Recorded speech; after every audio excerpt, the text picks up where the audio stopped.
কড়াইশুঁটির কচুরি আর নতুন আলু দিয়ে তৈরি আলুর দম ছাড়া বাঙালির শীতকাল যাপনটা অসম্পূর্ণই থেকে যায়।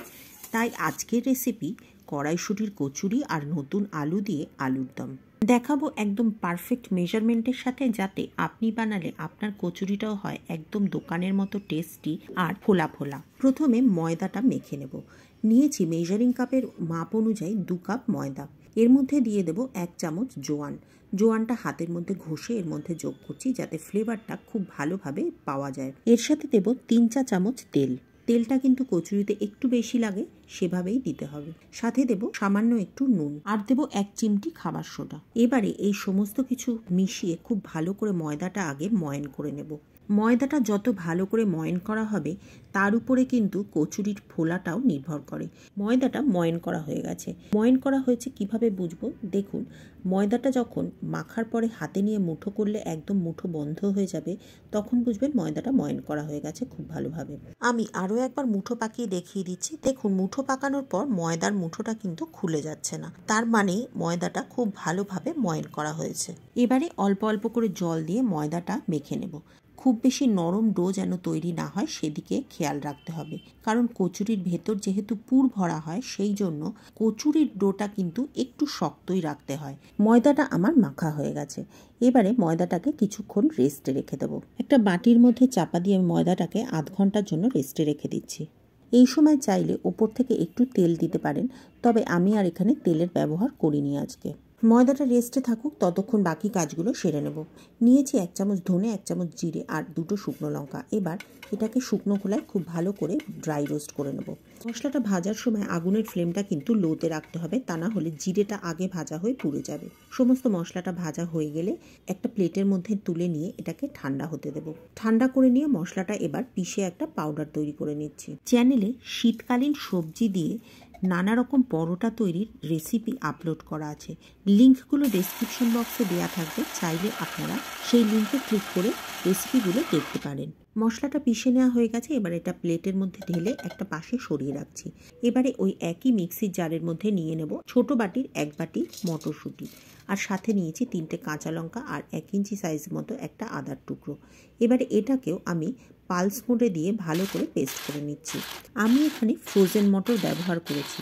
আপনি চাইলে ফ্রেশ মটরও ব্যবহার করতে পারেন, তবে সেক্ষেত্রে মটরশুঁটিগুলো সামান্য একটু জলে ভাপিয়ে নেবেন। সমস্ত কিছু প্রথমে পালস মোডে দিয়ে কিছুক্ষণ পিষে নিচ্ছি। তারপরে সামান্য একটু জল দিয়ে একদম স্মুথ একটা পেস্ট তৈরি করে নিয়েছি। এবারে কড়াইতে তেল গরম করে দিয়ে দেব মটরশুঁটি, আদা এবং কাঁচা লঙ্কার পেস্টটা। সাথে দেব স্বাদ মতো নুন, সামান্য একটু হলুদ আর একটু চিনি। আমি এখানে 1/2 চা চামচ মতো চিনি ব্যবহার করেছি। একটু মিষ্টি মিষ্টি খেতে হয় কড়াইশুঁটির কচুরি। আপনি যদি চান তাহলে এর সাথে আর একটু চিনি যোগ করতেই পারেন।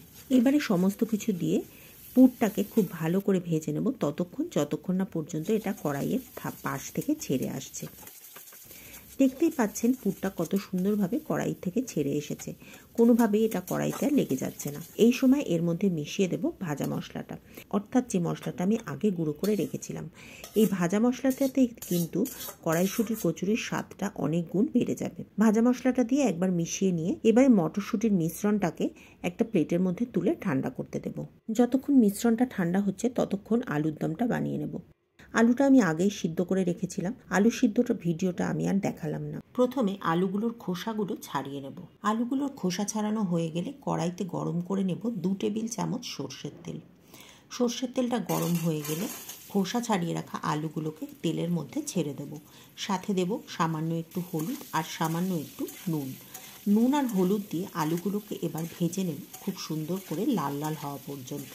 আলুগুলো যতক্ষণ ভাজা হচ্ছে ততক্ষণ বাকি মশলাটাও তৈরি করে নেব। নিয়েছি একটা বড় সাইজের পেঁয়াজ। পেঁয়াজটাকে আমি ছোট ছোট টুকরো করে নিয়েছি। এবার পেঁয়াজের টুকরোগুলোকে নিয়ে নেব একটা মিক্সির জারের মধ্যে। সাথে নিয়েছি 3 কোয়া রসুন। আমার রসুনের কোয়াগুলো একদম ছোট ছিল, তাই 3 কোয়া মতো দিয়েছি। এবারে এটাকে একটা মিহি পেস্ট তৈরি করে নিয়েছি। এদিকে দেখুন আলুগুলোও কত সুন্দর লাল লাল ভাজা হয়ে গেছে। এবারে আলুগুলোকে তুলে নিচ্ছি। অবশিষ্ট যে তেলটা কড়াইতে রয়েছে তার মধ্যে ফোড়ন দেব 2টো শুকনো লঙ্কা, 2টো তেজপাতা, তার 4-5টা এলাচ, কয়েকটা লবঙ্গ, 1 ইঞ্চি সাইজের একটা দারচিনির টুকরো আর 1/2 চামচ গোটা জিরে। সমস্ত কিছু দিয়ে খুব ভালো করে ভেজে নেব। ফোড়নটা ভাজার সুন্দর গন্ধ বেরোলে এর মধ্যে দিয়ে দেব বেটে রাখা পেঁয়াজ আর রসুনের পেস্টটা। পেঁয়াজ আর রসুনের পেস্টটা দিয়ে খুব ভালো করে ভেজে নেব যতক্ষণ না পর্যন্ত তেল ছেড়ে আসছে। পেঁয়াজটা ভাজা হতে থাক, ততক্ষণ বাকি মশলাটা তৈরি করে নিয়েছি একটা বড় সাইজের টমেটো আর 1 ইঞ্চি সাইজের একটা আদাটাকে ছোট ছোট টুকরো করে নিয়েছি যাতে পেস্ট হতে সুবিধা হয়। সমস্ত কিছু এবার ভালো করে পেস্ট করে নেব। টমেটো আর আদার সাথে আপনি যদি চান তাহলে 2টো কাঁচা লঙ্কাও পেস্ট করে নিতে পারেন, এতে স্বাদটা ভালো হয়। তবে আমি আজকে খুব একটা ঝাল বানাতে চাইছি না, সেই জন্য কাঁচা লঙ্কাটা আর আজকে এখানে দিইনি। এদিকে দেখুন পেঁয়াজটাও বেশ ভালো করে ভাজা হয়ে গেছে, পেঁয়াজের কাঁচা গন্ধটা চলে গেছে। এবার এর মধ্যে টমেটোর পেস্টটা দিয়ে দিয়েছি। সাথে দেব স্বাদ মতো নুন আর 1 চামচ চিনি। সাথে দেব 1/2 চামচ লঙ্কার গুঁড়ো আর সিকি চামচ হলুদ গুঁড়ো। সমস্ত কিছু দিয়ে এবার খুব ভালো করে মশলাটাকে কষিয়ে নিচ্ছি। সমস্ত মশলা থেকে যখন কাঁচা গন্ধটা চলে যাবে তখন এর মধ্যে দিয়ে দেব 1 বাটি মটরশুঁটি। এই মটরশুঁটিটা কাঁচা মটরশুঁটি আমি ব্যবহার করেছি। মশলার সাথে এবার মটরশুঁটিটা দিয়ে খুব ভালো করে কষিয়ে নেব। খুব ভালো করে মটরশুঁটি আর মশলাটা কষানো হয়ে গেলে এবার আগে থেকে ভেজে রাখা আলুগুলো এর মধ্যে দিয়ে দেব। আলু আর মটরশুঁটিটা দিয়ে আরও কিছুক্ষণ কষিয়ে নেব। মটরশুঁটি আর মশলাটা আগে থেকেই খুব ভালো করে কষানো ছিল, আলুটা দিয়ে আর মিনিট খানেক কষিয়ে নিলে হবে। মিনিট খানেক কষিয়ে নেওয়ার পরে এর মধ্যে দিয়ে দেব বেশ কিছুটা জল। জলটা আপনি ততটাই যোগ করবেন যতটা আপনি গ্রেভিটা রাখতে চাইছেন, কারণ মটরশুঁটিগুলো মশলার সাথে কষানোর সময় অর্ধেকটা সিদ্ধ হয়ে যায় আর আলুগুলো তো আগে থেকেই সিদ্ধ করা ছিল। সেই জন্য খুব বেশি জল দিয়ে বেশিক্ষণ ফোটানোর কোনো দরকার পড়ে না। আলুর দমটা মোটামুটি যখন তৈরি হয়ে আসবে তখন এর মধ্যে দিয়ে দেবো 2টো চেরা কাঁচা লঙ্কা আর 1 মুঠো ধনেপাতা কুচি। সমস্ত কিছু দিয়ে ভালো করে মিশিয়ে নামিয়ে নেব। এই পর্যায়ে আপনি চাইলে গরম মশলা গুঁড়ো যোগ করতে পারেন, তবে আমি এখানে গরম মশলার গুঁড়ো আর ব্যবহার করি না।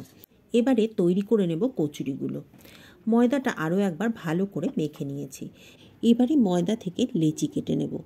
যে কটা কচুরি আমি বানাবো সেইভাবে লেচিগুলি কেটে নিচ্ছি। কচুরির লেচি কিন্তু একটু বড় বড় হয়, কারণ একটু বড় বড় করে না কাটলে পরে ভেতর থেকে পুরটা অনেক সময় বেরিয়ে আসে। সেই জন্য কচুরির যখন লেচি বানাবেন তখন একটু বড় করে লেচিটা কাটতে হবে। আমার মোট 8টা লেচি তৈরি হয়েছে। এবারে লেচির মধ্যে পুর ভরে লেচিগুলোকে আগে তৈরি করে নেব। হাতের সাহায্যে প্রথমে চেপে চেপে মাঝখানটা একটু গর্ত করে নিচ্ছি, তারপরে কিছুটা পুর দিয়ে এটাকে ভরে মুখটাকে ভালো করে বন্ধ করে নিচ্ছি। বন্ধ করে নিয়ে আবারও লেচিটা খুব ভালো করে পাকিয়ে মসৃণ করে নিচ্ছি। এইভাবে বাকি লেচিগুলো আমি তৈরি করে নেব। কচুরি বানানো নিয়ে অনেকেরই একটা অভিযোগ থাকে যে কচুরিটা বানানোর পর পুরটা সব জায়গায় সমানভাবে স্প্রেড করে না, কিন্তু যেভাবে দেখাচ্ছি ঠিক সেইভাবে সেই পদ্ধতিতে বানান, তাহলে আপনার কচুরিটাও হবে একদম পারফেক্ট আর পুরটাও সব জায়গায় খুব সুন্দরভাবে স্প্রেড হবে। সমস্ত লেচিগুলো আমার তৈরি করা হয়ে গেছে। এবারে একে একে কচুরিগুলোকে বেলে নিচ্ছি। আমার দেওয়া রেসিপিগুলো আপনাদের কেমন লাগছে কমেন্ট করে অবশ্যই জানাবেন, আর ভালো লাগলে লাইক করে একটা শেয়ার করে দেবেন। আর যদি চ্যানেলে নতুন হন তাহলে চ্যানেলটি সাবস্ক্রাইব করে পাশে থাকা বেল বাটনটি ক্লিক করে দেবেন, এতে সমস্ত ভিডিও নোটিফিকেশন আপনার কাছে পৌঁছে যাবে। এদিকে দেখুন কথা বলতে বলতে একটা কচুরি তৈরি করা হয়ে গেছে। আমি যেভাবে দেখালাম ঠিক সেইভাবেই আপনারা কচুরিটা বেলবেন, তাহলে কচুরি বেলার সময়ও ফেটে যাবে না আর ভাজার সময়ও ভেতর থেকে কোনোভাবেই পুরটা বেরিয়ে আসবে না আর তেলটাও নোংরা হবে না। খুব সাবধানে ধীরে ধীরে এইভাবে কচুরিগুলোকে বেলে নিতে হবে। দেখুন আরও একটা কচুরি বেলে আমি দেখিয়ে দিচ্ছি। এবারে বাকি কচুরিগুলো আমি একইভাবে তৈরি করে নিয়েছি। সমস্ত কচুরিগুলো আমার বেলা হয়ে গেছে। এবার এগুলোকে ভেজে নেওয়ার পালা। কচুরি ভাজার সময় তেলটা কীরকম রাখতে হবে সেটা কিন্তু খেয়াল রাখতে হবে। প্রথমে তেলটা গরম করে নিয়েছি, তারপরে আগুনের ফ্লেমটা মিডিয়াম করে দেব। মিডিয়াম করে দিয়ে তেলটা একটু ঠান্ডা হতে দিয়ে তারপরে কচুরিটা এর মধ্যে দেব। এতে কচুরির ভেতর অবধি সুন্দরভাবে ভাজা হয়ে যাবে। কচুরি যেহেতু একটু মোটা হয়, একটু লো ফ্লেমে ভাজলেই কচুরিটা খুব সুন্দরভাবে ভাজা হবে। আর একটু স্লো ফ্লেমে করলে দেখবেন ধীরে ধীরে কচুরিটা সুন্দর ফুলবে আর পুড়েও যাবে না, আর সুন্দর রঙও তৈরি হবে। এদিকে দেখুন কথা বলতে বলতে একটা কচুরি আমার ভাজা হয়ে গেছে। আরেকটা কচুরিও আমি ভেজে আপনাদের দেখিয়ে দিচ্ছি। কচুরিটা কত সুন্দরভাবে ফুলে উঠবে। দেখুন ধীরে ধীরে কচুরিটা সুন্দর করে ফুলে উঠছে। ঠিক এইভাবে স্লো ফ্লেমে ভাজতে হবে। বাকি কচুরিগুলো আমি একইভাবে ভেজে নেব। কচুরি ভাজার সময় একটু ধীরে ধীরে ধৈর্য ধরে কচুরি যদি ভাজেন তাহলে সেটা এত ভালো খেতে হবে যে আপনি যদি প্রথমবার বানান তাহলেও সেটা পারফেক্ট তৈরি হবে। এদিকে দেখুন কচুরিগুলো আমার সমস্ত ভাজা হয়ে গেছে। এবার কচুরিগুলোকে সার্ভ করে নেব। ঝাল ঝাল আলুর দমের সাথে একটু মিষ্টি ছাটের কড়াইশুঁটির কচুরি কিন্তু রাতের ডিনারের জন্য একদম দারুণ। দেখুন, একটা কচুরি ভেঙে আমি দেখিয়ে দিচ্ছি যে পুরটা সব জায়গায় কত সুন্দরভাবে স্প্রেড করেছে। তাহলে আজ এ পর্যন্তই। পরের দিন আবার দেখা হবে নতুন রেসিপি নিয়ে, নতুন ভিডিওতে।